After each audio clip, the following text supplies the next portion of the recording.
வணக்கம் உறவுகளே, நான் உங்கள் மதுசூதன். இன்றைக்கு நாங்கள் பார்க்க போகிற உணர்வு பூர்வமான ஒரு நடைபவனியும் அஞ்சலி நிகழ்வும் கனடாவில் 2022 அக்டோபர் 12 இதே நாளில் மார்க்கமன் எலிசன் பகுதியில் நடைபெற்ற வாகன விபத்தில் ஒரு அதிர்ச்சி அளிக்கக்கூடிய கவலை தோய்ந்த ஒரு விபத்து ஒன்று நடைபெற்று ஒரே குடும்பத்தைச் சேர்ந்த தாய், மகன், பிள்ளை என இறந்தார்கள். பரிதாபகரமாக அவர்களுடைய 3ஆம் ஆண்டு நினைவஞ்சலியும் டிரைவ் சேஃப் ஃபார் யூ என்ற துணைப்பொருளான நடைபவனியும் இடம்பெற்று கொண்டிருக்கின்றது, ஆரம்பமாகி கொண்டிருக்கின்றது. பல்வேறு உறவுகள், நண்பர்கள், சமூக செயற்பாட்டாளர்கள், நலன் விரும்பிகள், பாராளுமன்ற உறுப்பினர்கள், மாகாண சபை உறுப்பினர்கள் என அனைவரும் ஒன்று திரண்டு இந்த அஞ்சலி நிகழ்விலே பிரார்த்திக்கவும் நடைபவனிக்காகவும் காத்து கொண்டிருக்கின்றார்கள். ஒரு மிக துக்ககரமான நிகழ்வு. 2022ஆம் ஆண்டு அக்டோபர் 12ஆம் தேதி இதே நாள் ஒரு மிகப்பெரிய ட்ரக் வண்டி ஒன்று சிக்னலை மதிக்காமல் இவர்களுடைய கார் பச்சை விளக்கிலே சென்ற பொழுது மோதி தள்ளி பரிதாபகரமாக ஒரே குடும்பத்தைச் சேர்ந்த தாய், மகன், மகள் இறந்தார்கள். ரதி, நிலா, பாரி என்கின்ற மூவரும் ஒரே குடும்பத்தைச் சேர்ந்தவர்கள் இறந்தார்கள். அவர்களுக்குரிய மலர் அஞ்சலி நிகழ்த்தப்பட்டிருக்கிறது. தந்தையினால் இந்த மீண்டெழ முடியாமல் இவ்வளவு நாளும் இருந்தார். உறவுகளினுடைய, நண்பர்களுடைய ஆதரவின் பேரில் இன்று மீண்டெழுந்து அவர் இப்பொழுது அவர்களுக்குரிய மலரஞ்சலியும் சேஃப் ரைவ் ஃபார் யூ என்ற துணைப்பொருளான நடைபவனியையும் மேற்கொள்ள திட்டமிடப்பட்டு இன்று நடைபெற்று கொண்டிருப்பதை நீங்கள் கண்டு கொண்டிருக்கிறீர்கள். பல உறவுகள், நூற்றுக்கணக்கான உறவுகள் இங்கே ஒன்று திரண்டிருக்கின்றார்கள். அதைவிட இந்த பாரி என்கின்ற மகன் அவர்கள் தரமாறிலே இருந்து அவர் இறக்கும் தருவாய் மட்டும் அவருடைய கல்விக்கான சேமிப்பு பணமாக இருந்த $10,000 தந்தை அவர்கள் ஜாக் ரீஜன், கனடாவினுடைய ஜாக் பிராந்திய போலீஸ் மாணவர்களுக்காக நன்கொடையாக வழங்க இருப்பதையும் அறிவித்திருக்கின்றார். ஏனெனில் இந்த பாரி என்கின்ற மகன் குற்றவியல், அதாவது கிரிமினாலஜி என்கின்ற குற்றவியல் துறையிலே படித்து கொண்டிருந்தார். ஏனென்றால் போலீஸ் துறையிலே இணைந்து சேவையாற்றுவதற்காக. ஆகவே அவர்கள் அந்த போலீஸ் துறைக்கு அந்த காணிக்கையை வழங்க இருக்கின்றார்கள். இந்த மலர் அஞ்சலிக்கு பிறகு பார்ப்போம் என்ன நடைபெறுகின்றது என்று.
Yeah, it's not.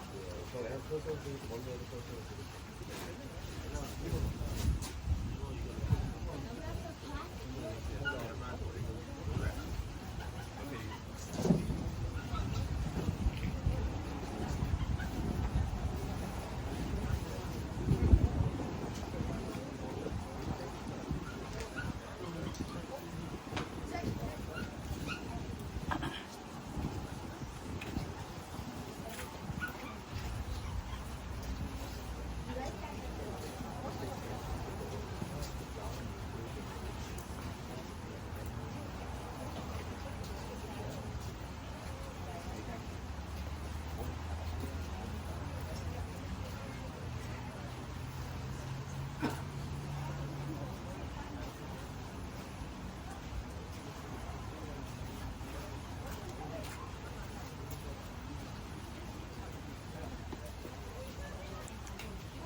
2022 ஆண்டு அக்டோபர் 12ஆம் தேதி கனடாவின் மார்க்கம் நெல்சன் சந்தியில் நடந்த ஒரு கொடூரமான விபத்து. ஒரு லாரி டிரைவர் சிகப்பு விளக்கை புறக்கணித்து வந்தது. அந்த ஒரு கணத்தில் திரு புவன் பூபாலசிங்கத்தின் வாழ்க்கை தலைகளாக போனது. அந்த லாரி மோதிய காரில் பயணித்தவர்கள் அவரின் மகன், மகள் மற்றும் மனைவி. மகனும் மகளும் அங்கேயே உயிரிழந்தனர்.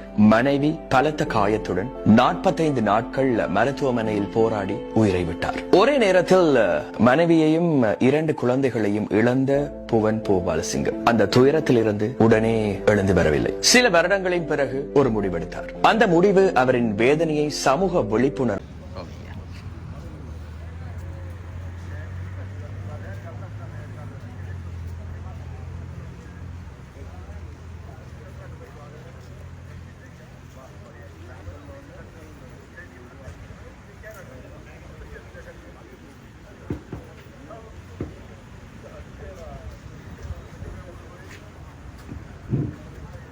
அனைவருக்கும் வணக்கம். இன்றைக்கு இங்கே குளிர்க்க வந்த அனைவருக்கும் உங்களுக்கு தெரியும், கடந்த 2 ஆண்டுகளுக்கு முதல் நடந்த மிக மோசமான, ஈடு செய்ய முடியாத, தவிர்க்க முடியாத இந்த இழப்பை யாராலையும் ஏற்றுக்கொள்ள இயலாது. அந்த நேரத்தில் உலக தமிழர்கள் எல்லாருக்குமே ஒரு நெஞ்ச நெகிழ மலர் அஞ்சலிகளை தொடர்ந்து டிரைவ் சேஃப் ஃபார் யூ என்ற துணைப்பொருளிலான நடைபவனிக்கான டி-ஷர்ட்களை அனைவரும் எடுத்து அணிந்து கொள்கின்றார்கள்.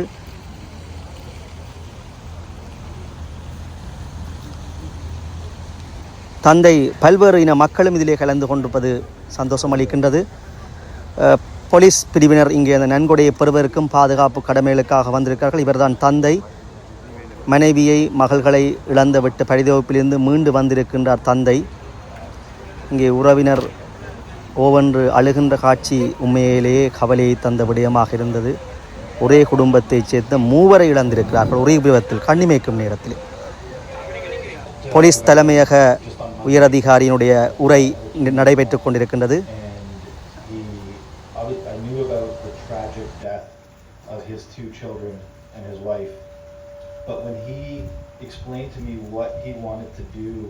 In memory of his son and in memory of his family, I was so incredibly moved by that we needed to make sure that we were here to support him, support the community, and support the legacy of Neela, Bari, and Srirati. And so that's why we are here, and also to reaffirm our commitment to Puvendran and the community that we are steadfast in ensuring our community is safe, but also our roads are safe.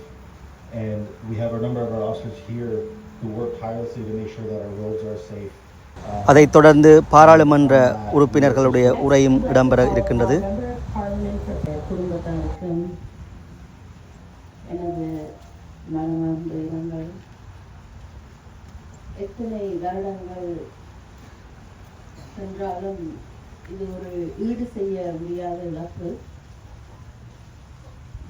அந்த இழப்பு அப்படியே காலத்தால் அழிந்து போகாமல் அதிலிருந்து ஏதாவது ஒரு சமூகத்துக்கு ஒரு நன்மை வர வேண்டும் என்று அவர் தன்னை தேற்றி கொண்டு எமது சமூகத்துக்காக இந்த முன்னெடுப்பை. Nathan Shan, Councillor for Ward 25, Scarborough Rouge Park, say a few words. அனைவருக்கும் அன்பார்ந்த வணக்கம்.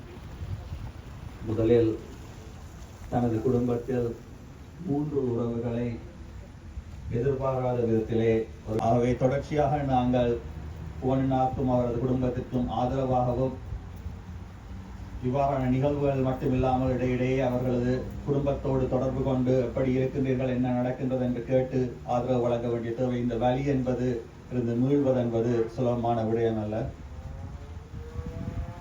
It's important to recognize that we need to continue to support the family because the pain and the grief that comes out of an unfortunate, unexpected, sudden loss of life.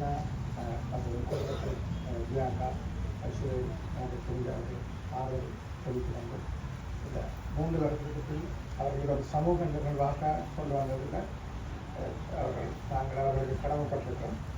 இது ஒரு மிகப்பெரிய ஒரு விழிப்புணர்ச்சி. இதற்கு பார ஊழியர்கள் அடிபட்டது இங்கே மட்டுமில்லை. உரைகளின் பின்னர் தந்தை அவர்களினால் யார்க் பிராந்திய போலீசாரிடம், போலீஸ் உயரதிகாரியிடம் மகன் நினைவாக பாரி அவர்கள் குற்றவியல் பிரிவிலே வந்து பயின்று கொண்டிருந்தார். ஏனென்றால் போலீஸில் இணைவதற்காக. ஆகவே அவருடைய சேமிப்பு பணம் அவருடைய நினைவாக $10,000 வந்து போலீஸ் துறை மாணவர்களுக்காக யார்க் ரீஜன் போலீஸ் உயர் அதிகாரியிடம் வந்து நன்கொடையாக கையளிக்கும் நிகழ்வு நடைபெற்றிருக்கிறது.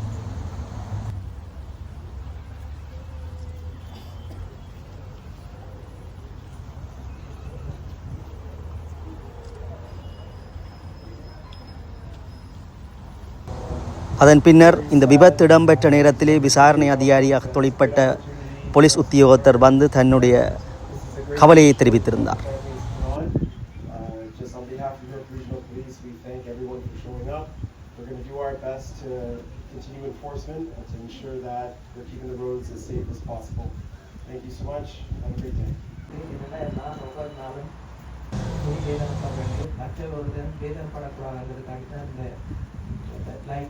ரைட் ஃபார் சேஃப் என்ற ஒரு இதை முயற்சியை நான் முன்னெடுத்தது என்னென்னா என்ன மாதிரி மற்றாக்கள் இழக்கக்கூடாது. நாங்கள் எவ்வளோ அவசரமாக இருந்தாலும் உங்களை யோசிச்சுட்டு எங்களை ஃபேமிலி நான் இழந்தால் பின்னாலே இவ்வளோ பேர் உயிரோடு இருக்க மட்டும் வேதனைப்படுவீங்கன்ட்டு அதுக்காண்டி தான் இந்த இது ஒவ்வொரு தரம் நீங்கள் உங்களுக்கு பின்னால் கன பேர் கவலைப்பட்டு கொண்டு இருக்கிறேன் எங்களுக்கு கொண்டு நடந்தால். இப்போ நான் மகனுக்கும் வைஃபுக்கும் நடந்தபடியாக இப்போவும் நான் இந்த இடத்தை ஒவ்வொரு நாளும் இரவில் 2 மணிக்கு வந்திருக்கேன். அப்போ அப்படியெல்லாம் வந்துட்டு போய் இருக்கேன். அப்போ எனக்கு நித்திர வராது. ஆனால் எங்கள் ஃபேமிலியில் நாங்கள் கொஞ்சம் 9 பேர் எல்லாரும் ஆறுதல் சொல்லுவார்கள். ஆனால் அதை மீறி நான் என்ன கண்ட்ரோல் பண்ண நான் நடுவிலும் இதில் 2 மணி 3 மணி வித்தியாசமான டைமில் அதான் முடிய பதத்தில் வாரினேன். அதே மாதிரி ஒரு அந்த நடக்கக்கூடாதுக்கு தான் இந்த நிகழ்ச்சியிலும் வந்த இல்லை வரைக்கும் நன்றி.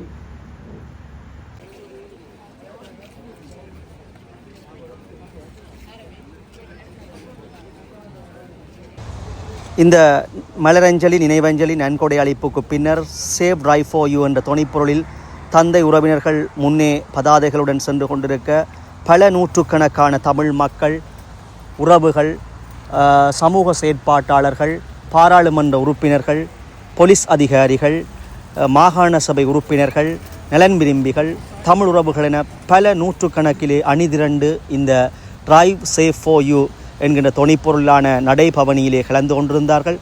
உண்மையிலேயே அந்த குடும்பத்தினுடைய துக்க நிகழ்வில் இந்த தமிழ் மக்கள் தாங்களும் இணைந்து தங்களையும் இணைத்து கொண்டது ஒரு உணர்வு பூர்வமாக இருந்தது. ஏனென்றால் ஒரு குடும்பத்தில் 3 பேரை ஒரு கணப்பொழுதிலே இழந்தவருடைய வலி வேதனை இந்த தமிழ் மக்களுக்கு புரிந்திருக்கிறது. அனைவரும் ஒன்றாக திரண்டு குடும்பமாக குழந்தைகளோடு வந்து தமிழர்களாக ஒன்றிணைந்து இந்த நடைபவனியிலே ஈடுபட்டிருப்பது வந்து சிறப்பான விடயம். பல கிலோமீட்டர்களுக்கு இந்த நடைபவனி ஒன்றாக சென்று கொண்டிருந்தது. 4 கிலோமீட்டர் சுற்று வட்டாரத்துக்கு. அதிகளவான மக்கள், தமிழ் மக்கள் ஒற்றுமையாக ஒன்று கூடிய நிகழ்வாக அவர்களுடைய குடும்பத்தினுடைய கவலையிலே போலீஸ் உயரதிகாரிகள், பாராளுமன்ற உறுப்பினர்களும் நடைபவனியிலே முழுவதுமாக பங்கேற்றிருக்கின்றார்கள்.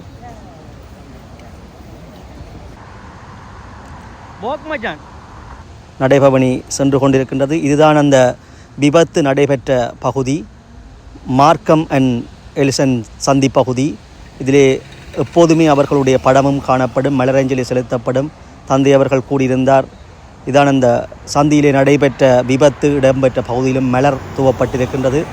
தந்தை அவர்களின் கூற்றுப்படி ஒவ்வொரு நாளும் நான் நித்திரை இல்லாமல் 2 மணி 3 மணி அதிகாலையிலே வந்து கூட அந்த இடத்திலே அழுதிருக்கிறேன் என்று அவர் மீண்டு வந்து சமூக விழிப்புணர்வாக இந்த நடைபவனியை ஒழுங்கு செய்து, அதோடு மட்டுமல்லாமல் போலீஸ் துறைக்கும் போலீஸ் கல்வியேற்கும் மாணவர்களுக்கும் மகன் சார்பாக நன்கொடை அளித்திருப்பதும் ஒரு உணர்வு பூர்வமாக பாராட்டப்பட வேண்டிய விடயமாக இருந்தது. மற்றவருடைய கவலைகளிலும் நாங்கள் பங்கேற்போம். இன்று கனடா மக்கள், தமிழ் மக்களுடைய ஒற்றுமைகளை நாங்கள் காணக்கூடியதாக இருந்தது. இவ்வளவு வேலைப்பளு கூடிய நாட்களிலும் கூட பல நூற்றுக்கணக்கான மக்கள் ஒன்று திரண்டு மலரஞ்சலியையும் நடைபவனிலையும் ஈடுபட்டிருந்தார்கள். நன்றி, வணக்கம். மீண்டும் ஒரு பதிவினூடாக சந்திப்போம்.